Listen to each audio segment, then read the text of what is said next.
I call the honourable member for Dobell. Thank you, Madam Speaker. My question is directed to the Minister for Small Business. I refer the Minister to the representations I've had from Mr Russell Parsons of the Little Creek Cheese Shop in my electorate. Due to the rising cost of gas and electricity as a result of the carbon tax, he made the decision not to employ an additional shop assistant. What impediments are there to repealing the carbon tax and helping small business operators like Mr Parsons create jobs? I call the honourable the Minister for Small Business. Thanks, Madam Deputy Speaker. There you have it. For a Labor Party that might be remotely interested in jobs, there is evidence of the impact of your job-destroying carbon tax. There is evidence. It backs up all the other case studies that have been brought to this chamber, been shared with Labor time and time again, how the carbon tax you promised not to implement but went ahead and implemented has cost jobs in the Australian small business community. But you didn't want to know about it. You didn't want to know about it. 412,000 Australians now are not employed in small business. The Minister will resume his seat. The Manager of Opposition Business. Unless the Minister is claiming that you didn't want to know about it, he should speak through the chair. I call the Minister, and he will direct his remarks through the chair. And so is the continuing evidence of the indifference to the economic plight of small business in this country. Here is a case study of the cost burdens that the carbon tax you promised not to introduce has had on Australian small businesses. Now, you went around saying Labor's line was either suck up the cost or— The Manager of Opposition Business. It ought not be difficult for him to speak through the chair. Well, I wasn't aware that he was speaking directly to any particular person, but he will direct the Minister will direct his remarks through the chair. Madam Speaker, you know the 412,000 jobs lost in small business under Labor, and you know the impact the carbon tax has had.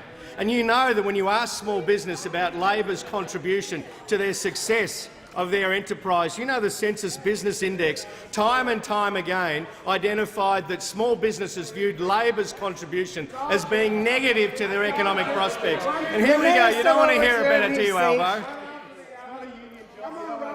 The member for Greenlow. In his comments, Madam Speaker, the Minister is now reflecting on you and your impartiality. There is no point of order, but perhaps this Minister for Small Business will just desist from using the word "you." And there's the evidence about the indifference Labor has to the men and women of small business.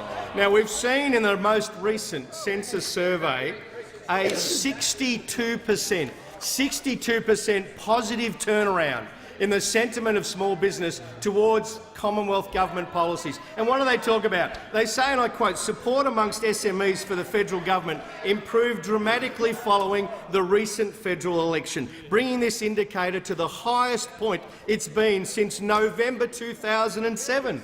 It went on to describe this as a turnaround of 62 percentage points following the federal election. Now, the reason for that was the coalition actually took a small business policy to the electorate.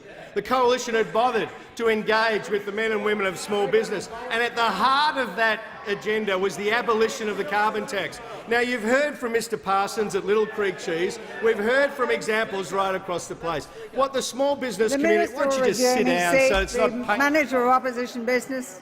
I appreciate that he's practised the answer using the word "you," but he should listen to your ruling. It's not that hard. Every other member of Parliament can do it.